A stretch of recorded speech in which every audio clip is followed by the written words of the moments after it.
Halo Rebaners yang ada di dunia nyata maupun di dunia goib, semoga kalian selalu dalam keadaan sehat walafiat, amin.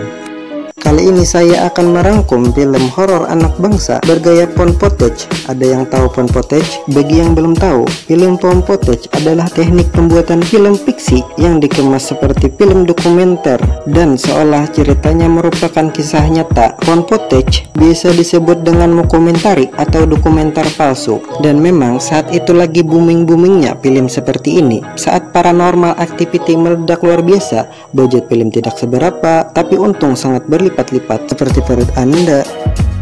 Lanjut ke film Keramat. Film ini disutradari oleh Monty Tiwa dan dia terjun langsung menjadi kameramen di film ini. Yaudah, daripada berlama-lama, langsung saja siapkan kopi, duduk yang nyaman, nyalakan rokok, lupakan mantan, selamat menonton, encore.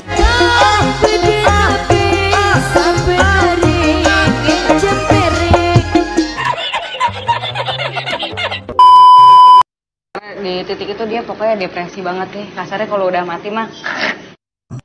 Film ini akan menceritakan tentang sekelompok kru dan pemain film yang akan melakukan proses syuting di Jogja. Ada Mia sang sutradara, Poppy Krupian desain, Maggie artisnya, Sada asisten sutradara, Pak Dimas selain produser, dan ada Udin sing kameramen. Mana ikut terus?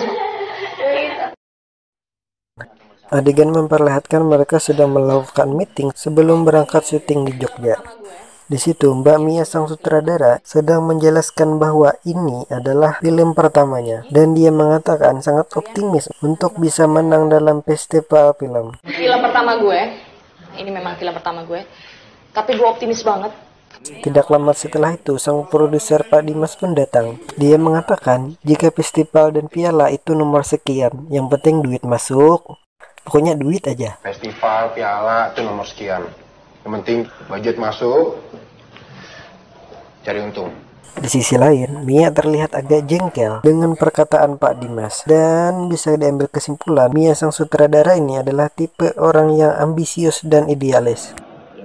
Singkat cerita, mereka pun menunggu kereta di stasiun. Dan akhirnya kereta tiba dan mereka pun naik. Mereka pun senang melakukan perjalanan ini, dan di dalam perjalanan kereta pun sempat berhenti karena kehabisan bensin dan mereka pun turun dari kereta. Anak-anak jadi pada turun.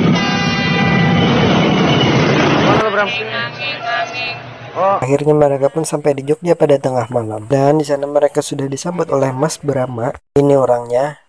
Beliau adalah anak buah Pak Dimas dan bagian dari tim produksi yang bertugas untuk survei lokasi. Tidak lama Migi pun muncul setelah dari toilet dan katanya ia tiba-tiba tidak enak badan, semacam muriang, tapi ya udahlah karena pengaruh ngewe yang berlebihan. Mereka pun naik mobil dan berangkat menuju penginapan. Di tengah perjalanan tiba-tiba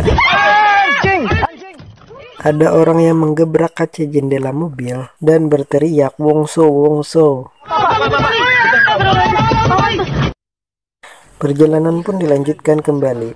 Pak supir bilang jika Wongso itu artinya pulang, dan entah apa maksud pria tersebut, tapi secara kebetulan Migi mengatakan jika Wongso itu adalah nama ayahnya. Nah lo, menarik nih. Apakah ini adalah sebuah peringatan untuk mereka kembali pulang, atau memang cuma orang gila yang sekedar cocok? Mari kita lanjutkan kisahnya.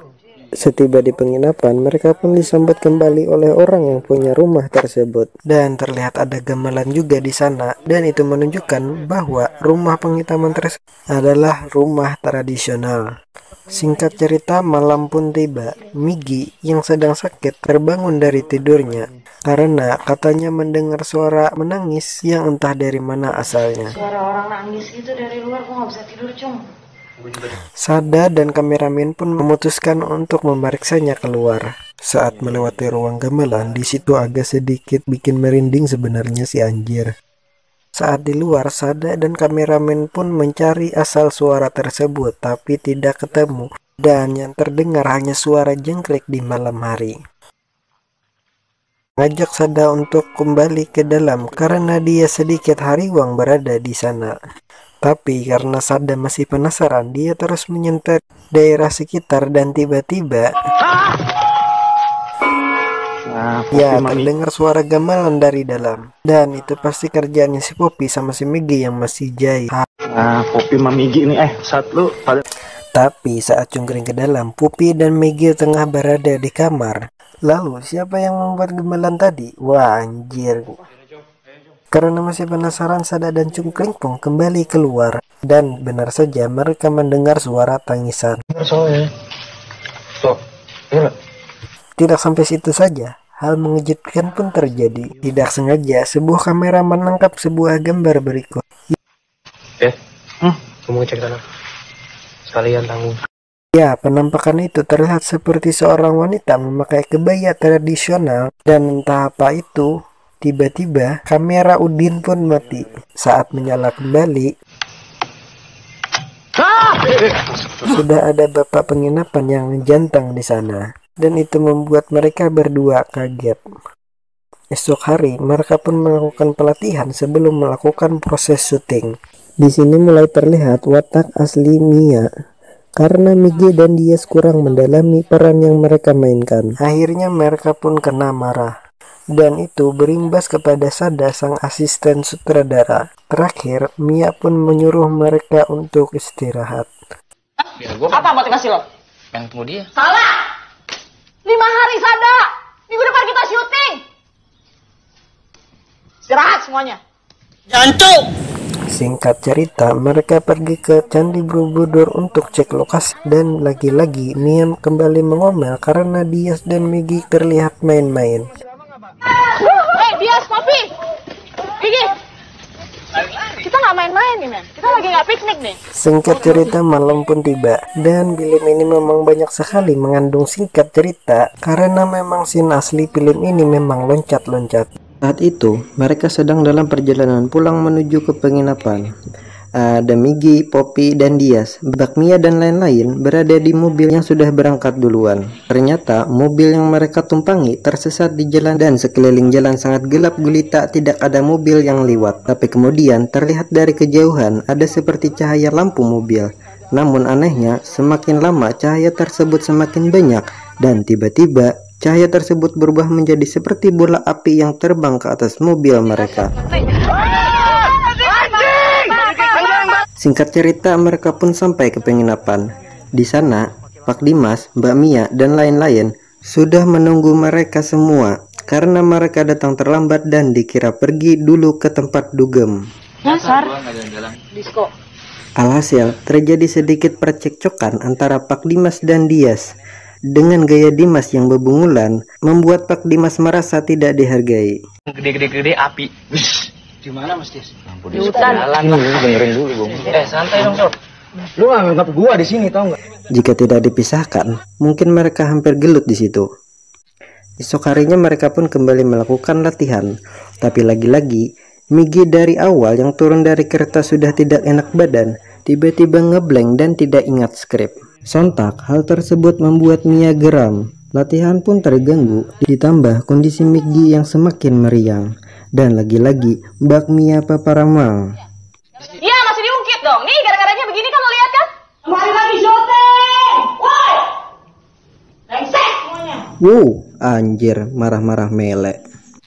Singkat cerita, kondisi Migi ternyata semakin parah. Dan bisa dipastikan bukan meriang biasa. Ia pun hanya bisa terbaring di kasur. Dan rencananya akan dibawa ke rumah sakit untuk diperiksa. Namun yang mengejutkan adalah saat digotong ke mobil, Migi tiba-tiba menjadi sangat berat. Sampai-sampai tidak sanggup diangkat beberapa orang di sana.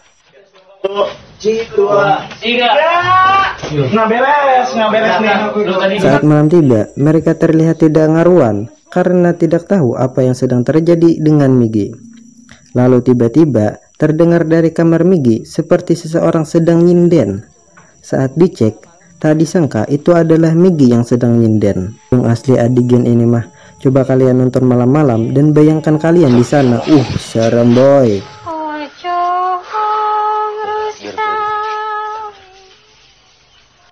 Siang hari, Mbak Mia mengeluarkan unek-uneknya pada Pak Dimas karena dengan kondisi Migi yang tengah sakit, otomatis jadwal syuting yang tinggal beberapa hari akan gagal dilaksanakan. Pelan-pelan si Udin mencoba mendekat untuk mendapatkan angel gambar yang bagus. Tapi yang terjadi, Bukan cuma penonton yang kaget. Saat menjelang malam, mereka memutuskan untuk memanggil seorang paranormal. Dan ini adalah adegan di mana si Mbah sedang melakukan komunikasi dengan sosok yang berada di dalam tubuh Migi. Dan bisa diambil kesimpulan bahwa Migi sedang dirasuki jurik. Migi pun berjalan dengan pelan ke kamarnya. Tak sengaja, Dias yang lewat langsung terkejut. Pada malam hari, si Mbah kembali berdiskusi dengan sosok yang ada di dalam tubuh Migi dan membaca-bacakan mantra agar makhluk tersebut keluar dari tubuh Migi. Dan Migi pun tepar dibuatnya.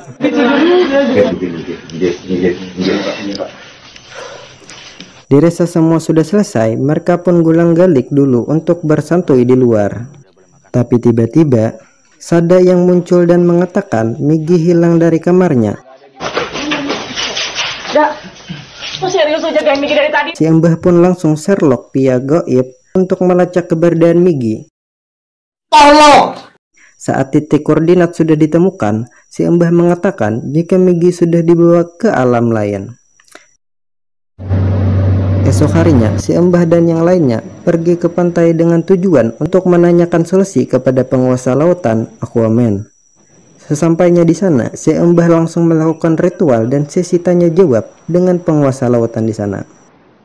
Setelah semua selesai, mereka pun berjalan pulang. Tak disangka, di tengah perjalanan mereka pulang, disitulah awal kegaiban dimulai. Saat sedang berjalan, Poppy melihat Pak Dimas dan Mbak Mia yang berada di belakang kamera sudah hilang entah kemana. Mbak Mia, cukring. Udin pun mengarahkan kameranya ke belakang. Saat kamera diarahkan kembali ke depan, Poppy dan yang lain ikut menghilang, menyisakan si Pak, mereka kemana Pak? Pak!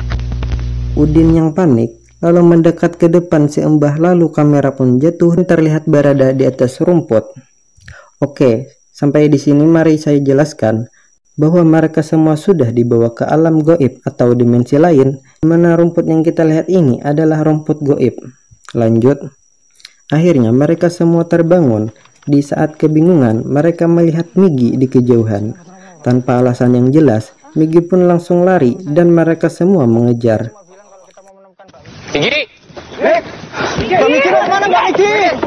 Tapi dia kembali hilang di saat bersamaan terdengar suara dari dalam hutan. Mereka kemudian langsung pergi menuju ke dalam hutan tersebut.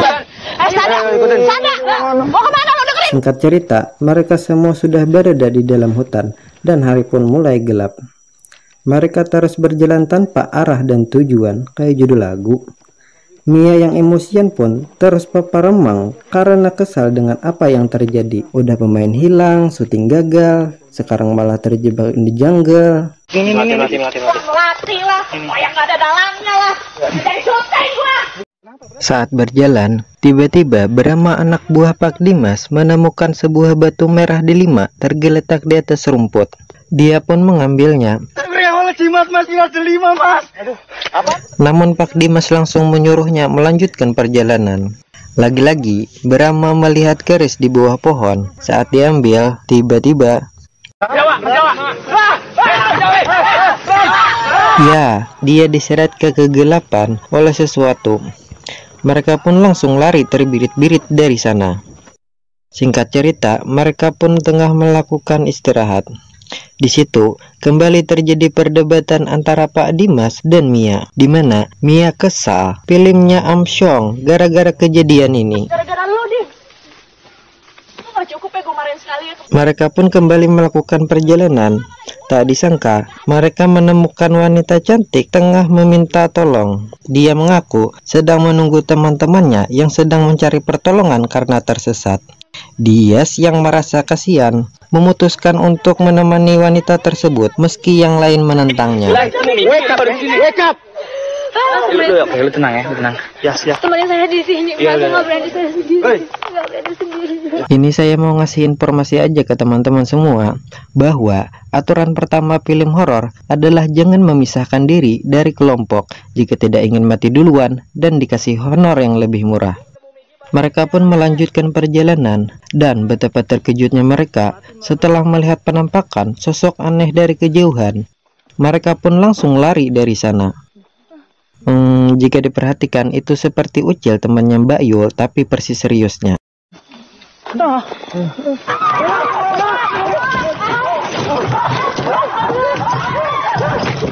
Tidak lama kamera pun mati. Saat hidup, yang terlihat hanya Poppy dan Pak Dimas, dan tentu saja bersama Udin sang kameramen juga. Dengan kata lain, mereka terpisah dari Sada dan Mbak Mia.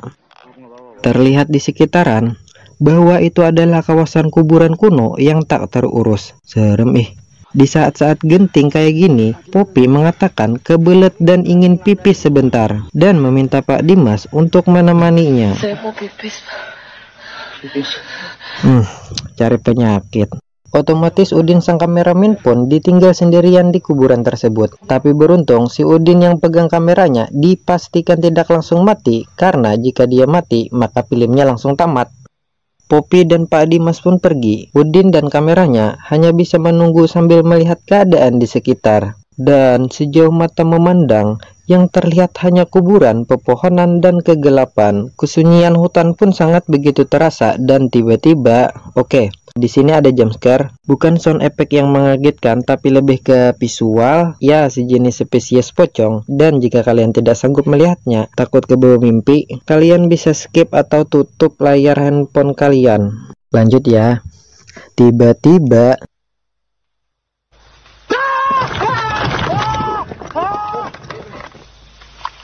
kamera Udin langsung jatuh dan dia langsung lari meninggalkan kameranya. Kamera pun hanya tergeletak di sana dan terdengar pocong tersebut sedang tektok-tektokan. Kemudian terlihat dengan jelas si Ocong berada tepat di depan kamera dan cukup lama dia berdiri di sana. Mungkin dia berpikir untuk mengambil kamera tersebut, tapi karena bingung cara mengambilnya, karena tangannya tertutup kain kapan, dia pun lalu pergi. Cong. Tidak lama Udin kembali mengambil kameranya dan lari dari sana.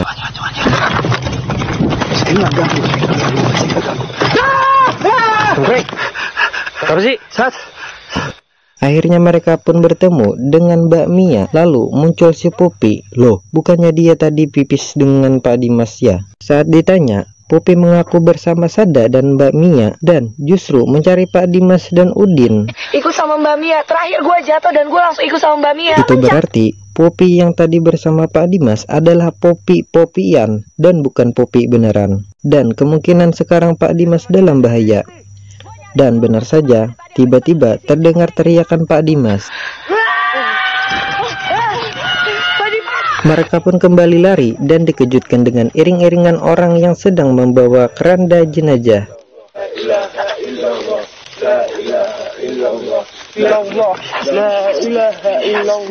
Dan lagi-lagi mereka kembali lari dan dikejutkan dengan melihat sebuah pagelaran, ada gamelan dan beberapa wanita sedang menari. Dan terlihat ada Migi yang tengah ikut menari bersama para penari tersebut.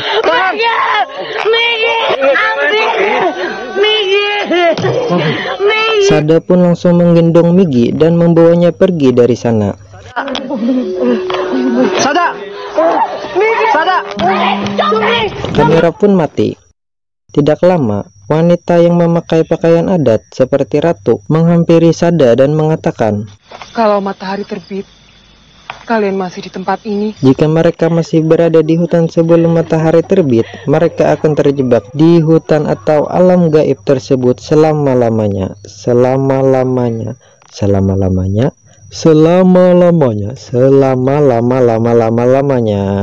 Saat akan kembali berjalan, Mbak Mia terlihat sudah tidak kuat untuk melangkahkan kakinya dan meminta Udin untuk menggendongnya. Akhirnya, si Udin memberikan kamera tersebut ke Poppy dan dengan terpaksa menggendong Mbak Mia, tapi tiba-tiba tanpa diduga-duga, Mbak Mia menggigit leher si Udin. Poppy, Sada, dan Migi yang sedang digendong langsung lari. Dan akhirnya saat pagi telah tiba, mereka berhasil mencapai alam terbuka, semacam lembah di mana terdapat banyak batu koral di sana. Tersisa Sada, Migi, dan Poppy. Tidak lama terjadi sebuah gempa, dan mereka langsung lari dari sana. Kamera pun hanya tergeletak di sana, dan entah bagaimana nasib kamera tersebut.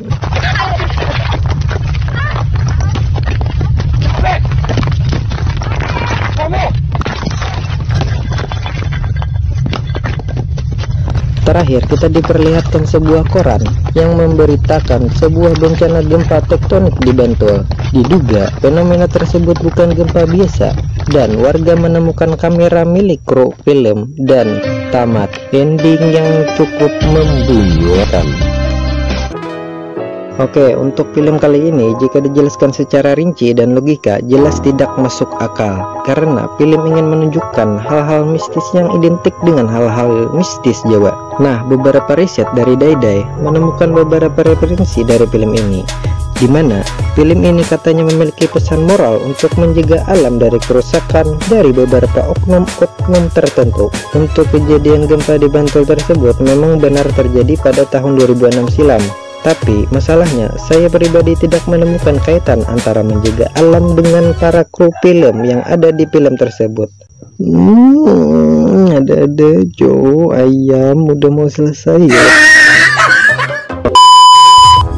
Justru film ini ingin menaruh penonton dengan rentetan penampakan mistis yang tertumpuk dan terpisah tanpa ada kaitan satu sama lain. Terlepas dari itu semua, filmnya cukup menghibur dan membawa angin segar bagi perfilman Indonesia saat itu. Dan pesan moral yang bisa kita ambil dari film ini adalah janganlah membuat film yang jauh dari rumah, karena bisa membuat Anda tersesat dan itu lebih efektif untuk mengurangi biaya produksi. Saya Daidai, adios.